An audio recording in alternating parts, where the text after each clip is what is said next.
This is a quick yin yoga practice to help you to educate, not just stretch your hamstrings. So I'm going to have you seated facing the long edge of your mat.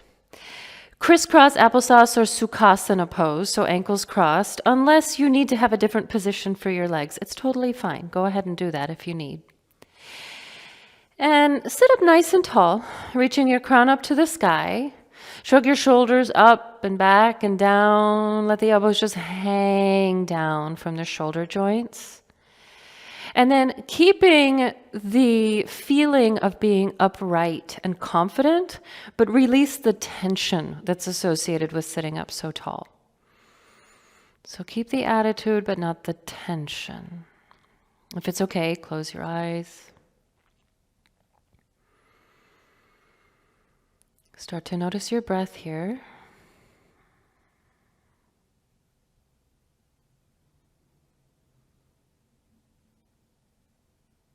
Finding inhales and exhales that are just a little bit longer than your spontaneous tempo.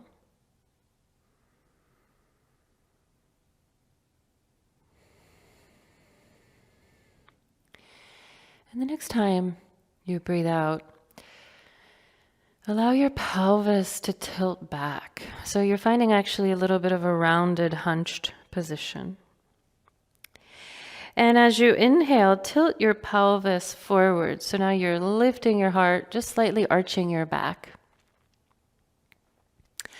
Exhale, tilt your pelvis back. So you may recognize these spinal movements as cow and cat. But I'd like for you to drive, initiate, maintain the movement from the pelvis. Let's do a few more. Tilting the pelvis back on your out breath. And notice your two legs. Inhale, tilt your pelvis forward, lift your heart, maybe your chin. Notice your hamstrings. You may notice one side has a little more sensation. There's a little more going on. Or maybe not.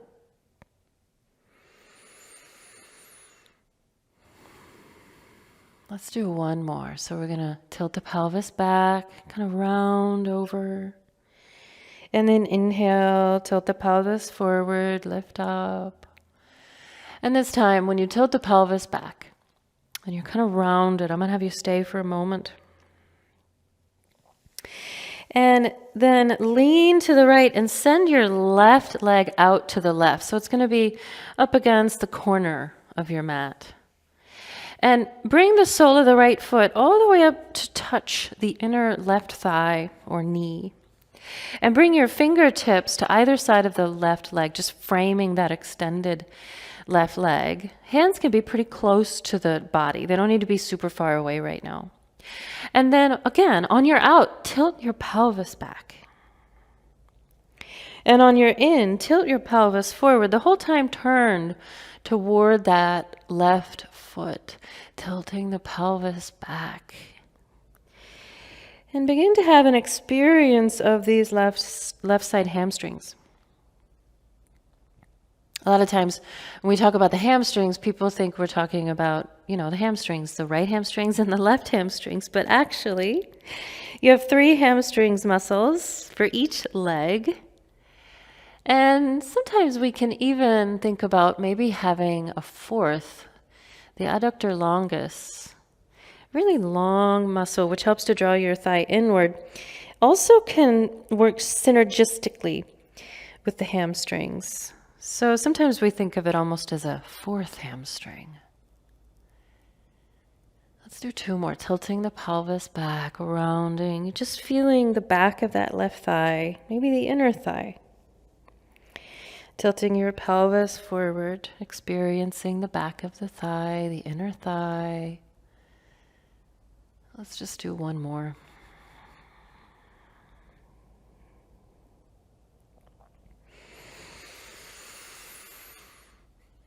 And the next time that tilt of the pelvis is forward, go ahead and lift up nice and tall. Take your hands back behind you so that you can push down and swing your hips to the center of the mat so you're facing that left foot. So you're seated on your mat, facing the short edge. Plant the right foot flat now.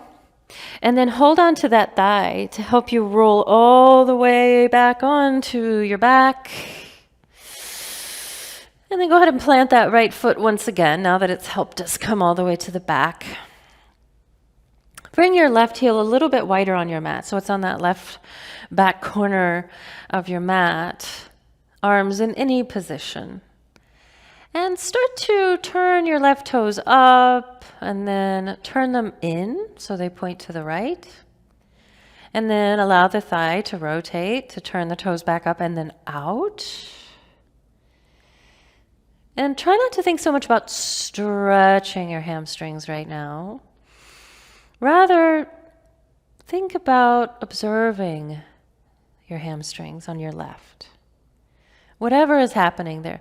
They may be contracting. There's definitely some shearing and rotating going on in the tissues. And yeah, you might feel a little stretch. So the next time your toes turn in, let your pelvis tilt to the right as well. And when your toes turn out, let your pelvis tilt to the left. So you might even push a little bit with your right foot. But still keep the rotating of the left thigh. So even though your hips are helping, I'd like for you to still be having a very robust experience of rotating this left thigh side to side.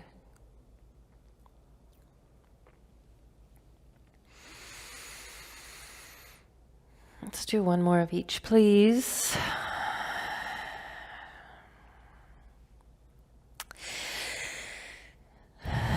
And the next time those left toes are turned up, keep them there. And then draw your left thigh into your chest. Use your hands to hold it. You could hold behind the thigh, you could hold the knee. So half apanasana, I'd like this left knee to be pointed towards your left armpit. Some of you may like to actually take a slightly more challenging pose, bringing that left shin to vertical and using your left hand to hold the outside of your left foot, so the pinky toe side of your foot, for the half happy baby. But it's a little bit more of a closed half happy baby because your left knee is pointed towards your armpit for today, because we're trying to really target biceps femoris, the musclebrity of the hamstrings. And you may like to have your right foot flat, your knee pointed up. That's going to make this pose easier for you. If you have a little more flexibility, having your right knee winged out feels pretty great too. There's going to be a little more sensation with that.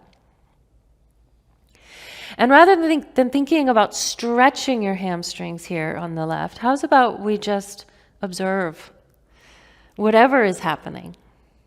Maybe you feel like it's contracting a little since you're not bringing your knee so wide. Certainly there is a lengthening occurring along the muscle tendon continuum of the left posterior thigh.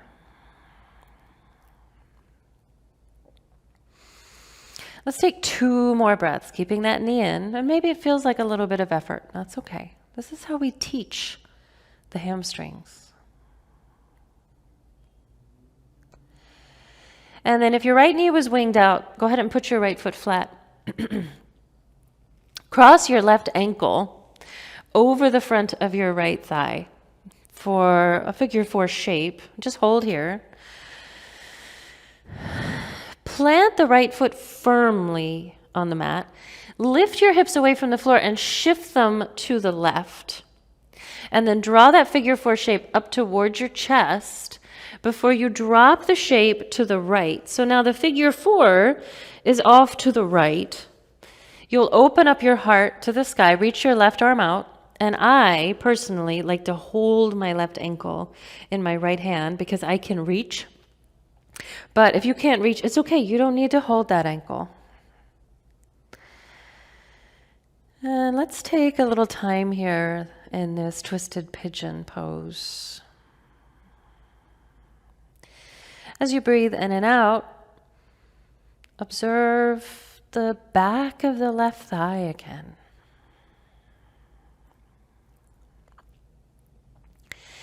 So there's a pretty pervasive myth in the yoga world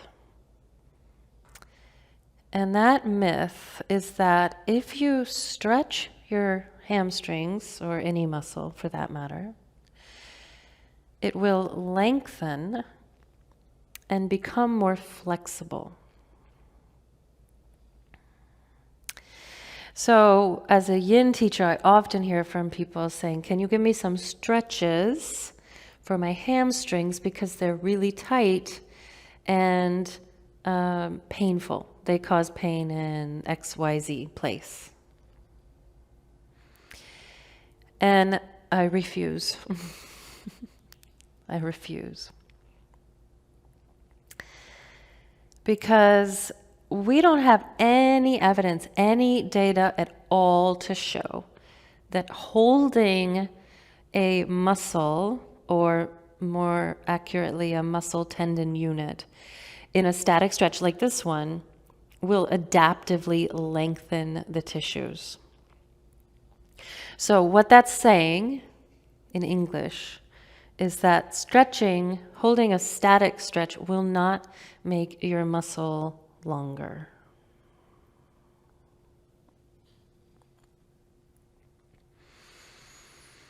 And thank goodness. Because with all the stretching that I do in my career, if my muscles were always getting longer, I would probably need to be in a wheelchair, right? So thank goodness that's not actually what happens. Let's take just one more breath here in your twisted pigeon.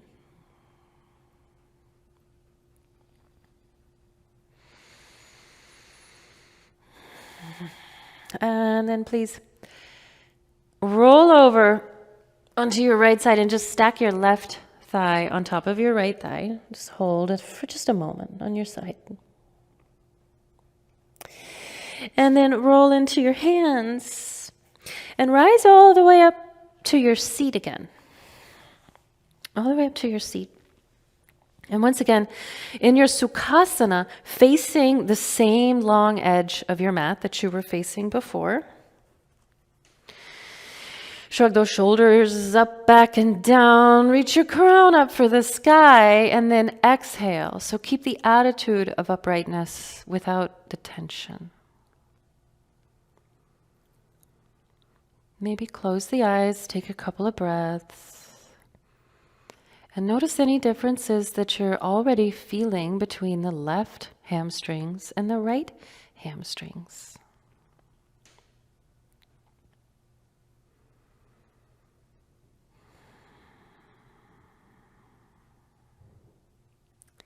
And on your next exhale, tilt your pelvis back. And on your inhale, tilt your pelvis forward. What new sensations are present in the left side hamstrings, if any?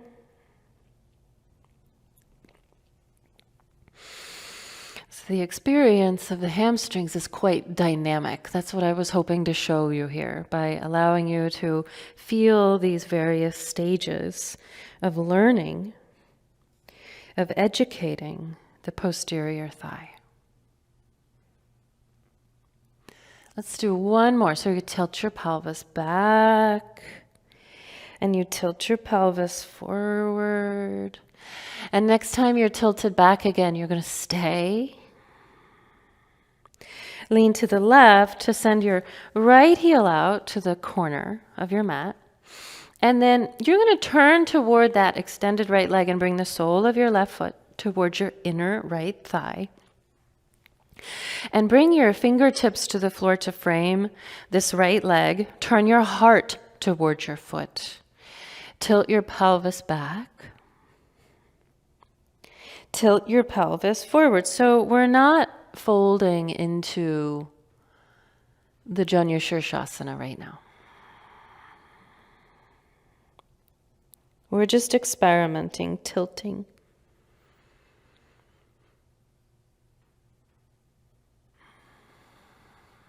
Noticing what's going on in the posterior right thigh, maybe the inner thigh.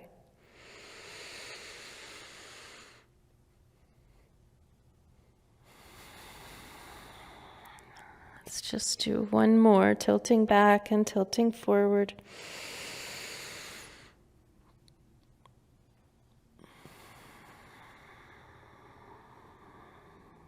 And the next time you're tilted forward, your heart is lifted, bring your hands back behind you. And push into those hands so you can just kind of swing your hips into the center of your mat. Come to a flat left foot and use your hands to hold on to that left knee just to help you roll onto your back, okay? And then once you're on your back, you can plant the left foot flat on the floor and begin to turn your right leg in and out. So internal rotation, external rotation. I like to have my right leg a little wider. So all the way out to the edge of the mat to do this. And as you're moving, you're not thinking, okay, how can I do a bigger stretch? You're thinking, what's going on with my hamstrings? What new experience awaits me here? So it's true that yoga practice can help you to gain mobility and even get more flexible. But it is not true that stretching adaptively lengthens tissues. Okay? This is kind of what we've been learning here. So how is it then that yoga makes you more flexible if it's not the tissues? Add a little bit of a hip tilt. So when your toes are turned out, maybe push with your left foot, tilt your hips to the right. And when your toes turn in, you tilt your hips to the left. Let's do a few more. And noticing that your hamstrings are not at all passive here. There's a lot of work happening, right? There's a lot of twisting, contracting, and yeah, a little stretching.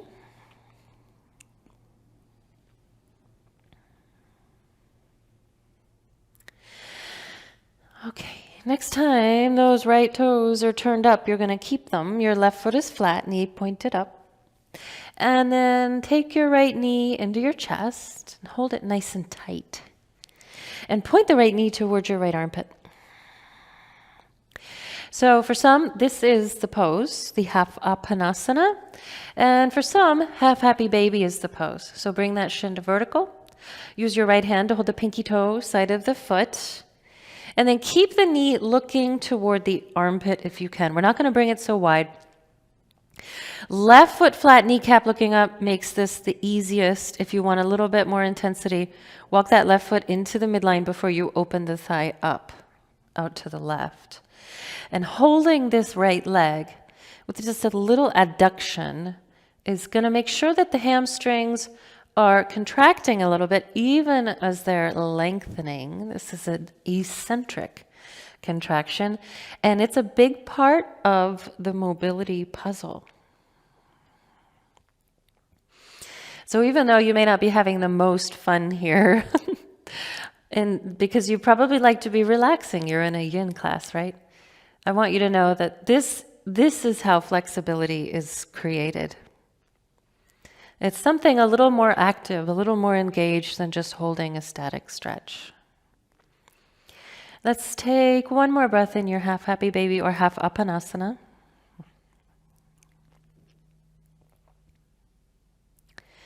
And then bring your left foot flat and cross your right ankle over your left thigh.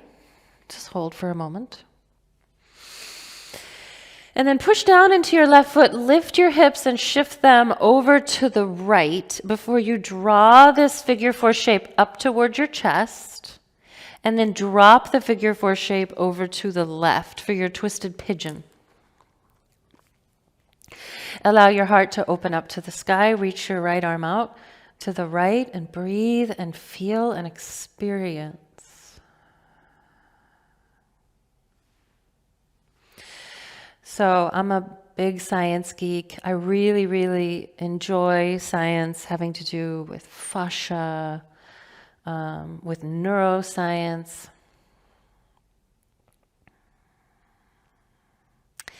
And I have had the opportunity to not just experience the hamstrings in my own body, or in countless bodies of my students and clients, but also in the lab, also as someone holding the scalpel, someone exposing the hamstrings muscles and getting to experience them in the body. And it's a pretty profound experience when you have your hand holding biceps femoris, and then you can separate it from semimembranosus, and you can find the tendon of semitendinosus, and you can see the relationship between the hamstrings, the three hamstrings muscles, and the adductors.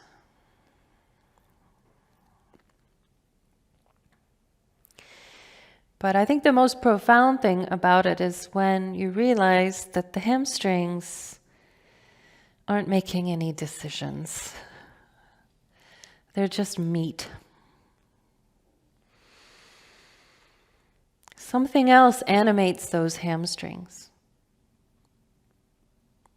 There are countless, an infinite number of relationships to the hamstrings, which are creating the experience of the hamstrings, whether they be blissfully flexible or uncomfortably stiff.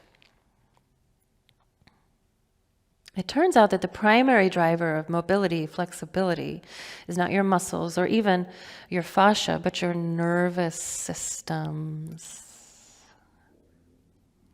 Your nervous systems.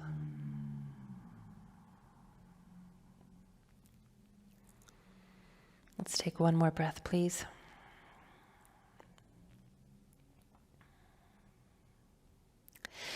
And then bring your right thigh to stack onto your left thigh as you roll onto your left side. Push into your hands, come up to your seat again. Face that same long edge of your mat. In your Sukhasana, it doesn't matter to me which leg is in front.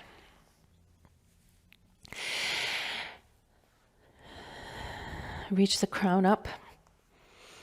Shrug the shoulders up, back and down. On your out breath, rock your pelvis back. And on your in breath, rock your pelvis forward and feel the right side, the posterior thigh. Just feel it. Experience it. So the hamstrings are so much more than stuff that just stretches. So much more. And the experience of the hamstrings is so dynamic. And you've already experienced this for yourself, right? Things have changed.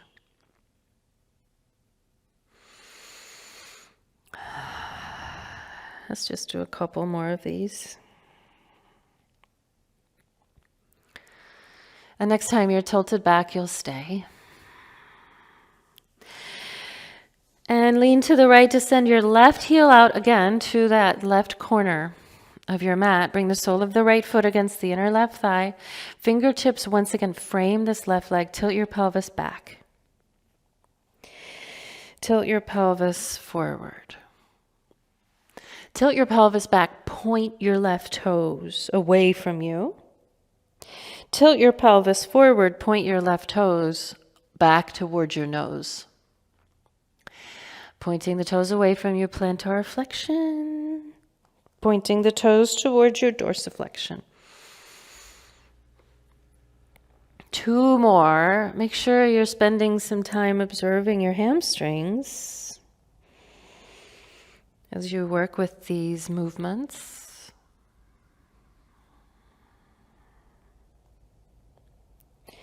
And the next time your pelvis is turned forward, your left toes pointing back towards your face, I'm going to have you stay and fold any amount into your half butterfly, we call it, or Janu Shirshasana.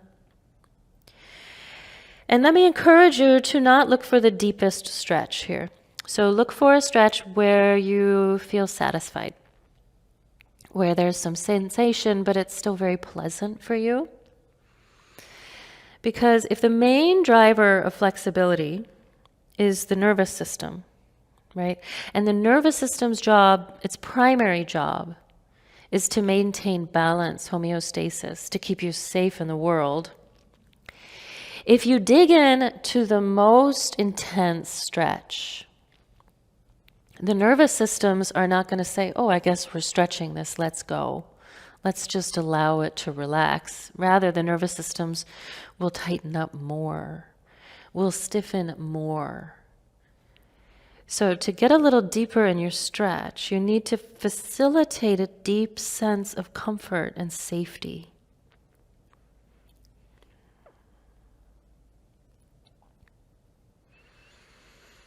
So choose a position that is not too intense.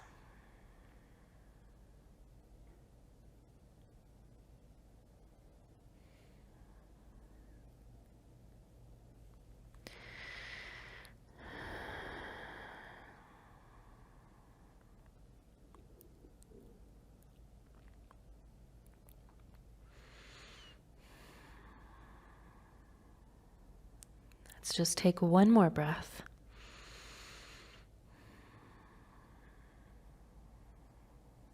And then press down into your hands to come back up. Once again, crisscross applesauce sukhasana, facing the long edge of your mat. Tilt your pelvis back and tilt it forward. Notice the left side of the posterior thigh now.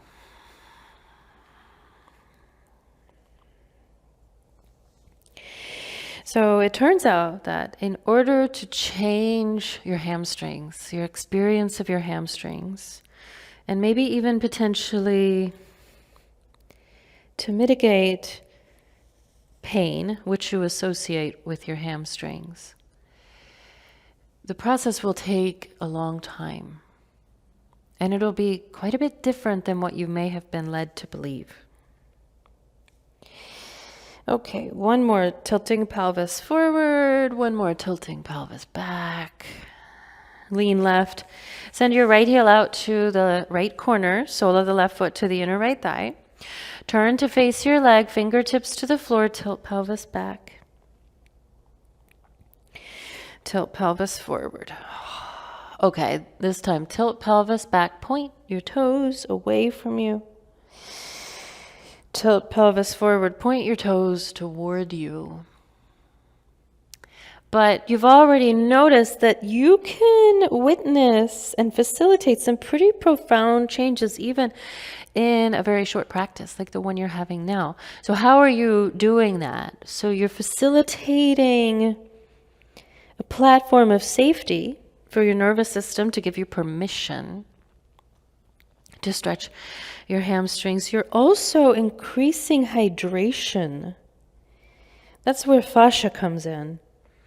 Increasing hydration in the area.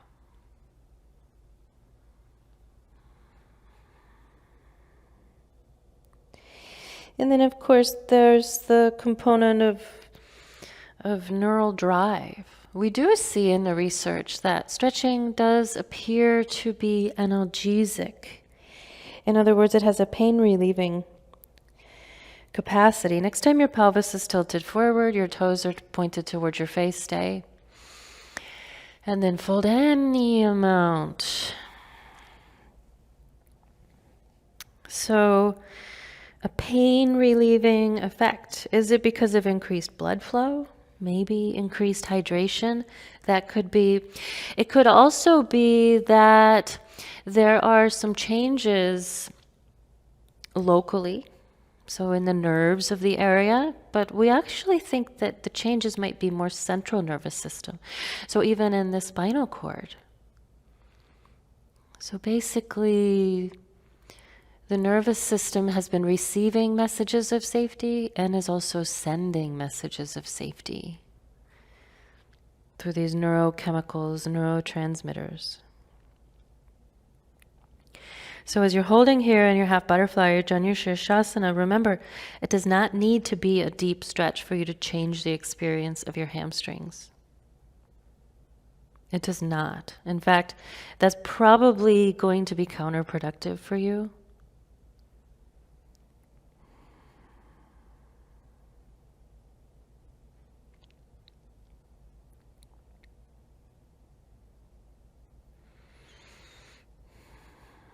Let's just take a couple more breaths in your Janu Shirshasana.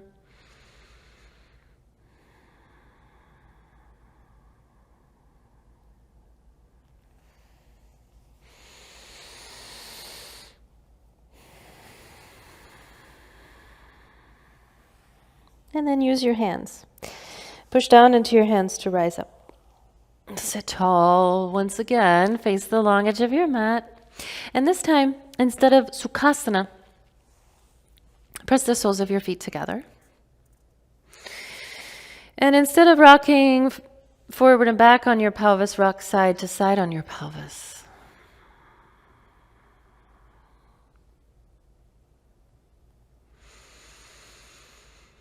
And close your eyes. Keep the breath nice and smooth and just have an experience of the posterior thigh, right and left.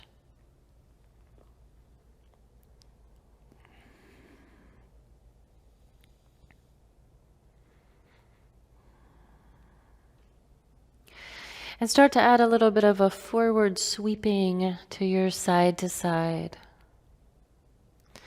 Sweeping your heart out a little bit, over to the side, out toward the feet, over to the side.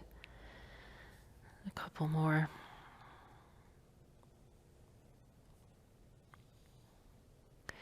And one of these times when your heart has swept out towards your feet, you can rest in that position. You can stay there. So maybe you'll be planted on to the palms. Maybe your elbows can come and rest on your ankles. Sometimes you can even rest your elbows on the floor. And again, a deeper stretch is counterproductive. Right now, we need to facilitate a platform of safety. That's where the true benefit of this stretching practice comes from. Standing down, some of those protection responses, which are associated with pain. Tight muscles are a protection response, just like pain.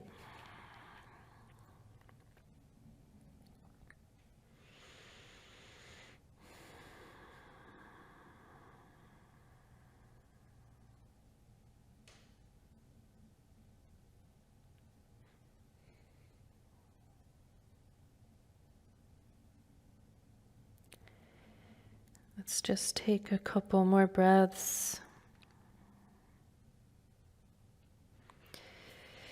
In your butterfly pose.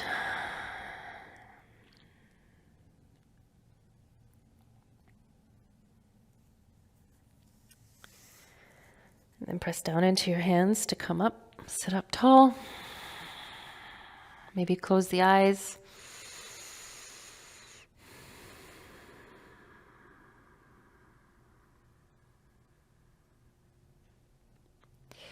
And then please do turn toward the short edge of your mat. Send your legs out long. And roll back onto your back. Roll all the way back onto your back. And once you get there, turn your toes in, turn your toes out. If you want to rock the hips, you can.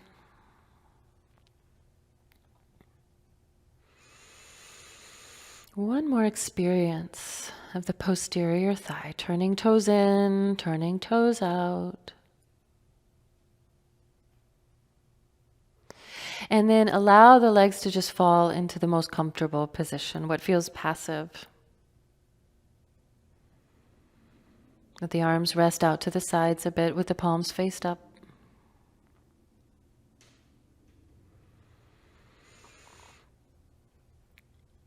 Yogi, I invite you to stay in your Shavasana for as long as you possibly can. Namaste.